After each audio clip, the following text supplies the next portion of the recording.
இயேசுவுக்கு புகழ், இயேசுவுக்கு நன்றி. இயேசுவுக்கு நன்றி. தூங்குறவங்க மட்டும் கை தூக்கி சொல்லுங்க, இயேசுவுக்கு புகழ். Very good. இயேசுவுக்கு நன்றி. மரியே வாழ்க.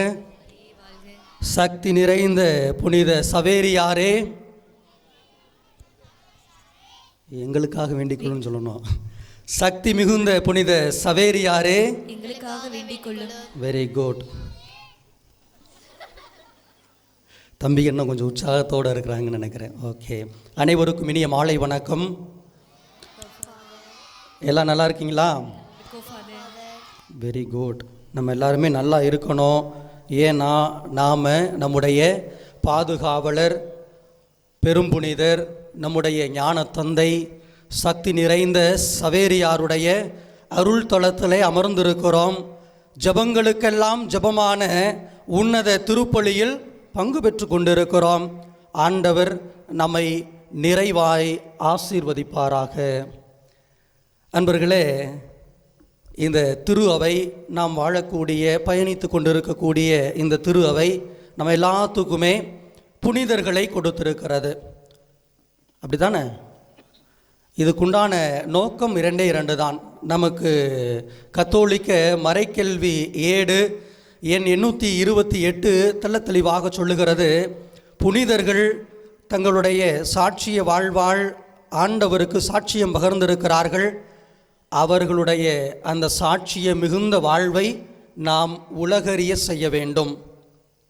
2வது, அந்த புனிதருடைய வாழ்க்கை வழியாக, அவர் நமக்கு கற்றுக் கொடுத்திருக்கக்கூடிய காரியங்கள் வழியாக நாமும் வாழ முயற்சி செய்ய வேண்டும்.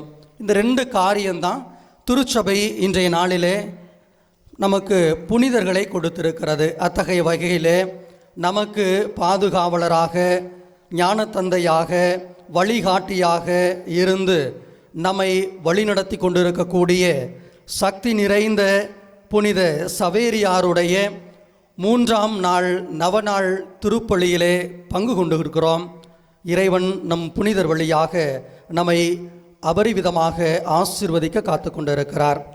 அன்பர்களே, இந்த புனிதர் பாரத மண்ணில் கத்தோலிக்க திருச்சபை நிலை பெற உயிரையும் தியாகமாக பணயமாக வைத்து தன்னுடைய வாழ்வை அமைத்திருக்கிறார் என்ற சிந்தனையோடு இன்றைய நாளிலே சிந்தித்து கொண்டிருக்கிறோம். இந்த புனிதர் ஒரு 3 பூவை வாங்கிக்கிட்டு 4வதாக ஒரு பூவை நமக்கு கொடுக்குறார். எத்தனை பூவை வாங்கினாரு? பக்கத்தில் பேசாமல் இங்கே கவனிங்க. எத்தனை பூ வாங்கினாரு? செவ்வந்தி, சாமங்கி, ஜெயந்தி, இல்லை, எத்தனை பூ வாங்கினாரு? 3 பூ வாங்கினார். அது என்னென்ன பூ அப்படின்னு பார்க்கும் பொழுது அன்பர்களே, முதல் பூவாக சந்திப்பை வாங்கினார். என்ன பூ? சந்திப்பு. இந்த சந்திப்பு மிக மிக மிக மிக முக்கியமான ஒன்று. அன்பர்களே, இயேசுவுடனான சந்திப்பு எப்போதுமே நமக்கு மகிழ்ச்சியை கொண்டு வரும். அப்படி மகிழ்ச்சியை கொண்டு வரலைனா உண்மையான சந்திப்பை நாம் மேற்கொள்ளவில்லை என்பதுதான் வெள்ளிடைமலை. நாம் பார்க்கிறோம், பழைய ஏற்பாட்டில் அன்னாள் ஆண்டுதோறுமே எருசலேம் நகருக்கு சொல்லுகிறார், ஒப்பாரி வச்சு அழுகிறார். அந்த அன்னாளுக்கும் எலியாவுக்கும் மன்னிக்கவும்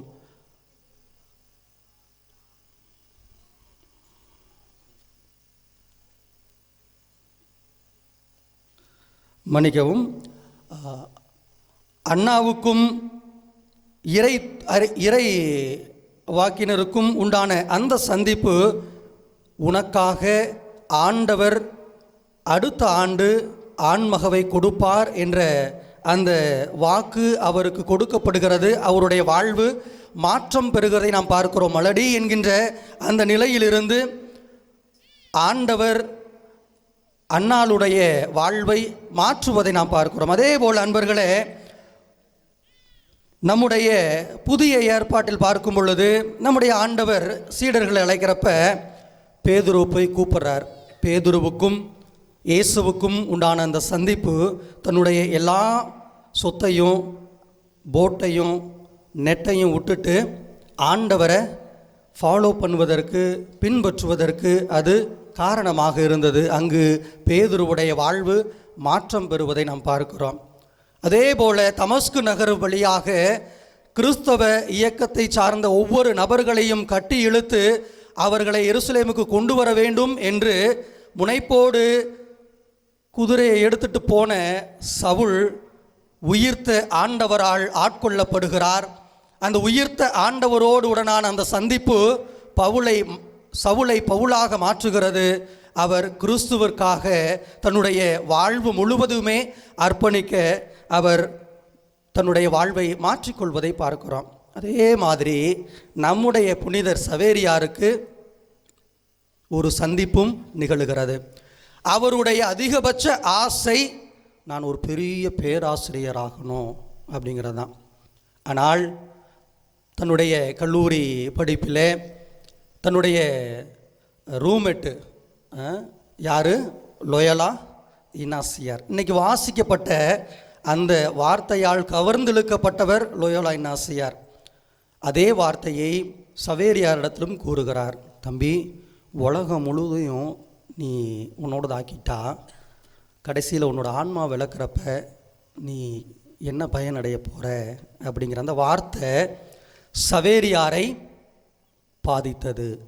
ஆக இந்த லோயோலா இன்னாசியாருடைய உடனான சவேரியாருடைய அந்த சந்திப்பு தன்னுடைய வாழ்வை, தன்னுடைய பயணத்தை மாற்றி அமைப்பதை நாம் பார்க்கிறோம். என்னுடைய விருப்பம், என்னுடைய ஆவல் என்று அவர் நினைத்து கொண்டிருந்த வேளையில் கடவுளுடைய விருப்பம் என்னுடைய வாழ்வில் வேறொன்றாக இருக்கிறது என்பதை உணர்ந்து கொள்கிறார். அதை உணர்ந்த அவர் அடுத்த பூவுக்கு போகிறாரு. அது செவிசாய்ப்பு. என்ன பூ? செவிசாய்ப்பு. இந்த செவிசாய்ப்பு இன்றைய நாளிலே நம்மள்கிட்ட பல பேர்கிட்ட இல்லை அப்படிங்கிறதான் நிதர்சனமான உண்மை. நீ என்னம்மா சொல்கிறது, நான் என்னம்மா கேட்குறது அப்படின்னு பிள்ளைகள் பெற்றோரை பார்த்தோம். நீ நேற்று வந்தவ, உனக்கு இங்கே என்ன தெரியும் அப்படின்னு மாமியா மருமகளை பார்த்து கேட்குறதும். அதே மாதிரி நீ படிக்கலை, நான் நல்லா மெத்த படிச்சிருக்கிறேன், நான் சொல்கிறத நீ கேளு அப்படின்னு வீட்டில் படித்த மாமியாரும் படித்த பையங்களும் பெற்றோரை பார்த்து கேட்பதும் சொல்லுவதுமாக இருப்பது யதார்த்தமான ஒரு நிகழ்வானால், நம்முடைய பெரும்புனிதர் இந்த லோயோலா இன்னாசியாருடைய வார்த்தையை முழுமையாக செவி கொடுத்து கேட்டார். அந்த வார்த்தை அனைத்துமே இறைவனுடைய வார்த்தை. நாமும் இங்கு இறை வார்த்தையை கேட்க வந்திருக்கிறோம். இந்த காதில் வாங்கிக்கிட்டு அது எங்கே போகணும்? அப்படியே உள்ளே போகணும். பல நேரங்களில் ட்ரெஸ்ஸு நல்லா இருக்குது அப்படின்ட்டு இந்த காதில் வாங்காமையே பின்னாடி சுற்றி அந்த காது ஓரம் அப்படியே போயிடும். ஆக நம்முடைய பெரும்புனிதர் புனித சவேரியார் சந்திப்பு என்ற முதல் பூவை பெற்றுக்கொண்டு அந்த சந்திப்பு மூலியமாக ஆண்டவருடைய வார்த்தையை தன்னுடைய காதுகளால் செவிமடுத்து கேட்டார். முழுமையாக அதை உணர்ந்து கொண்டார் என்பதை நாம் பார்க்கிறோம் இரண்டாவது பூவில். அன்பர்களே, மூணாவதாக ஆண்டவருடைய வார்த்தையை கேட்ட அவர் அப்படியே நின்று விடவில்லை, அப்படியே போயிடலை, கேட்டும் கேட்காமையும் போயிடலை. இந்த வார்த்தை அவரை ஆட்கொள்வதை நாம் பார்க்கிறோம். முழுமையாக அவர் தன்னை ஆண்டவர் இயேசுவிற்காக தயாரிப்பு செய்கிறார். என்ன பூ செய்கிறார்? தயாரிப்பு செய்கிறார். மன்ரேசா குகையில் உட்கார்ந்து தியானம் பண்ணுறாரு, உள்ளொளி வாங்குறாரு. தன்னுடைய பழைய வாழ்க்கையை விட்டுட்டு புதிய மனிதராக, இயேசுவை அணிந்து கொண்ட மனிதராக அவர் செல்ல முற்படுகிறார். எனவேதான் ஆண்டவருடைய நற்செய்தி பணியை நாம் மத்தேயு நற்செய்தி 28வது அதிகாரம் இறுதி வார்த்தை 20வது வார்த்தையில் நாம் பார்க்கிறோம். உலகென்றும் சென்று படைப்பிற்கெல்லாம் நற்செய்தியை பறைசாற்றுங்கள் என்று ஆண்டவருடைய இந்த அறிவிப்பு பணியை அன்று திருத்தூதர்களுக்கும் அவர்களை சூழ்ந்து நின்ற சீடர்களுக்கும் கொடுத்த அதே வார்த்தையை நம்முடைய பெரும்புனிதர் கரங்களில் எடுக்கிறார்.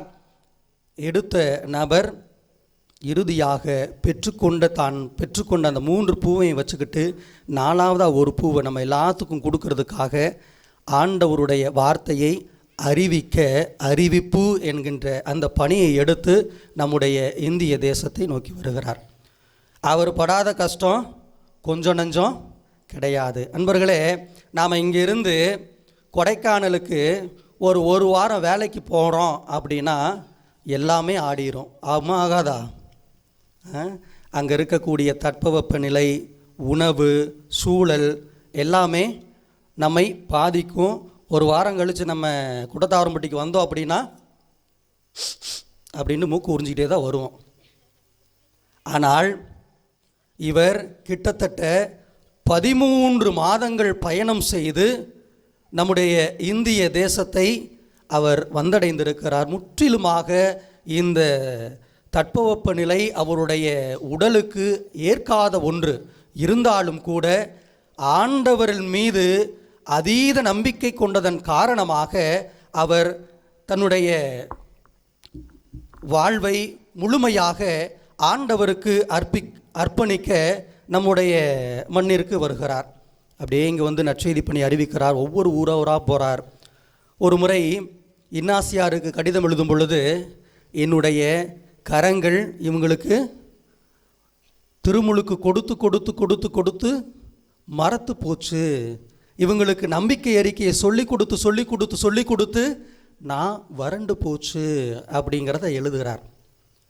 இப்படிலாம் பண்ண அவர் தன்னுடைய இறுதி பயணத்தின் போது இறப்பதற்கு முன்பாக ஒரு வார்த்தையை சொல்லி இறக்கிறார். தன் கையில் வச்சுருக்க அந்த சிலுவையை உயர்த்தி பிடித்தவராய், அன்பு ஆண்டவரே, உம்மை நம்பி தஞ்சமென வந்த என்னை அவமானத்திற்கு உட்படுத்தி விடாதேயும் அப்படின்னு சொல்லிட்டு செத்து போயிடுறார். சரி, அப்படி இருந்த நபர், வாழ்ந்த புனிதர், இன்னைக்கு நமக்கு கொடுக்கக்கூடிய செய்தி என்ன என்று பார்க்கும் பொழுது, மொதல் 3 பூவில் 2 பூ நம்ம நல்லா எடுத்துக்குவோம். அப்பப்போ என்ன பண்ணுவோம், வாரத்தில் ஒரு நாள் கோயிலுக்கு வருவோம், முடிஞ்ச அளவுக்கு இடநாளில் வந்து ஆண்டவரை சந்திச்சுட்டு போவோம், பூசையில் இறை வார்த்தையை கேட்போம். இங்கே இருக்கும் பொழுது அல்லது போகும் பொழுது ஒரு சில தயாரிப்பில் இந்த மாதிரி நான் வாழணும் அப்படிங்கிறத செய்வோம். சரி, அடுத்த கட்டது அறிவிப்பு.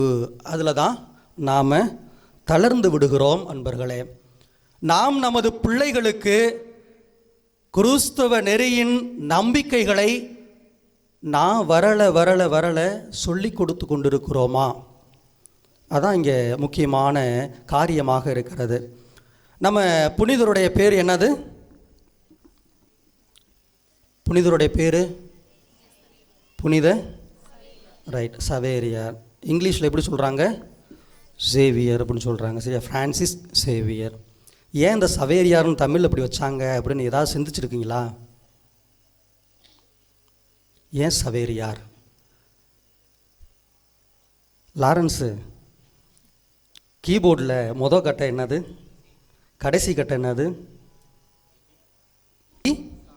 சால முடியுது இசை. தொடக்கமும் முடிவும் சா, துவக்கமும் முடிவும் ஆதியும் அந்தமும் ஆனவர் யார்? நம்ம கடவுள். ஈஸ்டர் அன்னைக்கு நம்ம மெழுகுவத்தியில் போடுறோம் தெரியுமா? முதல் தொடக்கமும் முடிவும் இல்லாத ஒரு நபர் நம்முடைய மூவொரு கடவுள். சரியா, அந்த மூவொரு கடவுளுடைய அந்த அடிநாதத்தை முதல் எழுத்தாக சா என்று வைத்துக்கொண்டு, அதுக்கு அடுத்து இருக்கிறது வேர். இந்த கடவுளில் மூவொரு ஆண்டவரில் முழுமையாக வேரூன்றியது யார்? யாரு சொல்லுங்க, கேட்கல. எனக்கு பின்னாடி இருந்து அருள் பணியாளர்கள் கத்துறாங்க சவேரியார் அப்படின்ட்டு. தன்னை படைத்து பராமரித்து பாதுகாத்து வரக்கூடிய மூவொரு கடவுளுடைய அவரின் மேல் முழுமையாக நம்பிக்கையை வைத்து தன்னுடைய வேரை அதில் வைத்து வாழ்ந்து காட்டிய இப்படித்தான் வாழணும் என்று நமக்கு படிப்பினையை விட்டு சென்ற நபர் யார்? சவேரியார். நமது வேர்கள் யாரில் மையம் கொண்டு இருக்கிறது?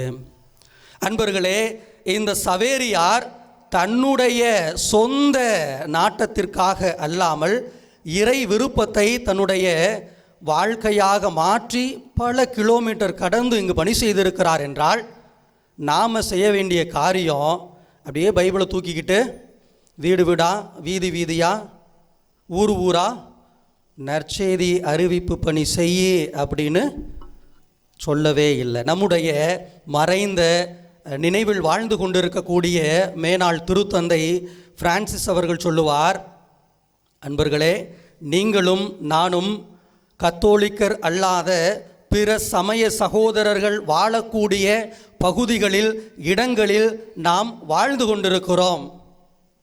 அங்கு நீங்கள் கிறிஸ்தவர்களாக இருக்கிறீர்கள் என்றால் உங்களுடைய வாழ்வின் வழியாக நீங்கள் கிறிஸ்துவை அறிவிக்க வேண்டும் என்கிறார்.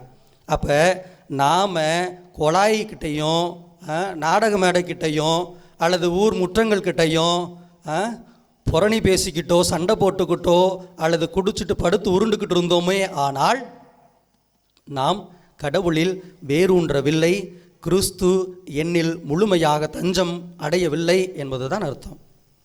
அன்பர்களே, 2011ஆம் ஆண்டு திருச்சி அரசு மருத்துவமனையிலிருந்து மத்திய பேருந்து நிலையத்திற்கு ஒரு ஆட்டோ புறப்படுது.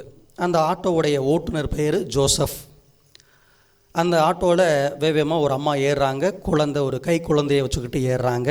இந்த ஜோசப்பும் அந்த ஆட்டோவை திருச்சி மத்திய பேருந்து நிலையம் நோக்கி நடத்தி கொண்டிருக்கிறார். இடையில் அந்த குழந்தை ரொம்ப அழுகுது. கண்ணாடி வழியாக பார்க்குறாரு. அந்த அம்மா அந்த குழந்தைய ஆசுவாசப்படுத்தவே இல்லை.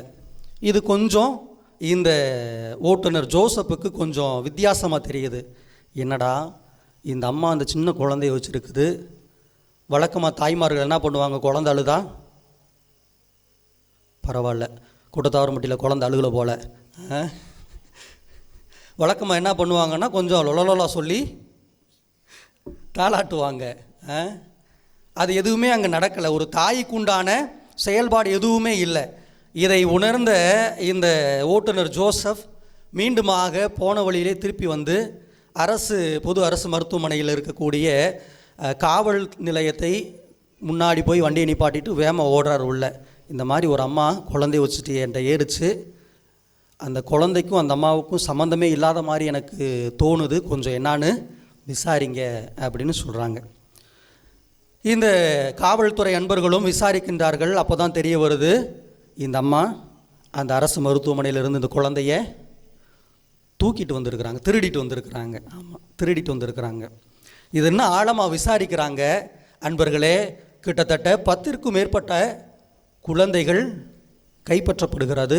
அவர்களை அரசு பொது காப்பகத்திலே சேர்க்கிறார்கள். உரியவர்களிடத்தில் அதை கொண்டு போய் சேர்க்குறாங்க. இந்த ஜோசப்புக்கு எங்கே வேர்த்து ஊற்றுச்சாங்க? எங்கேயுமே வேர்த்து ஊற்றுச்சா? இதெல்லாம் எனக்கு தேவையா? இன்றைக்கி இந்த ஆட்டோ இங்கேருந்து அங்கே ஓட்டுனா எனக்கு 150 ரூபா கிடைக்கும், நான் பாட்டுக்கு அரிசி பருப்பு வாங்கிட்டு போயிடுவேன் அப்படின்னு நினச்சிருந்துருக்கலாம். அவர் ஆண்டவரில் நம்பிக்கை கொண்ட ஒரு கிறிஸ்தவராக இருந்திருக்கக்கூடும் என்பது அவர் செயலில் வெளிப்படுகிறது. ஆக கிறிஸ்துவை நமக்கு அறிமுகம் செய்து நம்பிக்கையை தன்னுடைய வரல கற்பித்த நம்முடைய ஞான தந்தையை பாதுகாவலராக வைத்திருக்கக்கூடிய இந்த குட்டத்தாவரம்பட்டி பங்கு இறை சமூகம் இன்னும் அதிகமாக நம்பிக்கையில் தான் வேரூன்றியது மட்டுமல்லாது தன்னுடைய பிள்ளைகளையும் வேரூன்றி வளர்த்து கொண்டிருக்கும் என்பது நம்புகிறோம் நாங்கள். அப்படி இல்லை அப்படின்னா நம்முடைய நம்பிக்கை இன்னும் அதிகமாக ஆளப்பட நாம் ஜெபிக்க வேண்டும். அதை முற்படுத்த நாம் முயற்சி செய்ய வேண்டும். இந்த பாரத மண்ணில் என்றோ அன்று நம்முடைய பாதுகாவலர் சவேரியார் தன்னுடைய முழுமையான வாழ்வை அர்ப்பணித்தாரோ, இன்னைக்கும் நாமளும் முழுமையாக நம்முடைய வாழ்வை நமது குடும்பங்களுக்காக, நாம் பெற்றுக்கொண்ட கிறிஸ்தவ நம்பிக்கைக்காக அர்ப்பணித்து செயல்படும் பொழுது உங்களுடைய வாழ்வும் என்னுடைய வாழ்வும் நம்முடைய பாதுகாவலர் நமக்கு வழிகாட்டி சென்ற வாழ்வாக அமையும் என்பதில் எந்த ஒரு மாற்று கருத்தும் இல்லை. ஆண்டவருக்கு உகந்ததானால் இது என்னுடைய வாழ்வில் நிகழட்டும் என்கின்ற ஒரு முனைப்பு நம்முடைய வாழ்வில் எந்நாளுமே இருக்க வேண்டும் என்பதை கற்றுக்கொள்வோம். எனவே இன்றைய நாளிலே நம்முடைய பார்ப்போற்றும் பெரும்புனிதர் புனித சக்திமிகு சவேரியார் தன்னுடைய முழுமையான வாழ்வை ஆண்டவருக்கு அர்ப்பணித்து தான் பெற்றுக்கொண்ட 3 பூவை தன்னகத்தில் வைத்துக்கொண்டு அதை முழுமையாக்கி 4வதாக ஒரு பூவை நம்மிடம் கொடுத்திருக்கிறார். அறிவிப்பு: நாம் பெற்றுக்கொண்ட இந்த கிறிஸ்துவ வாழ்வை முழுமையாக வாழ முயற்சி செய்வோம். ஆம் என்றால் ஆம் எனவும், இல்லை எனவும் சொல்ல ஆண்டவர் இயேசு அழைக்கிறார். அதுக்கு மேலே எதுவும் பேசாத. இது கடவுளுக்கு உகந்தது என்றால் ஆமா, கடவுளுக்கு உகந்தது இல்லை அப்படின்னா இல்லை. இறைவன் நம்மை நிறைவாக ஆசீர்வதிப்பாராக. இயேசுவுக்கு புகழ். மரியே வாழ்க. மரியே வாழ்க.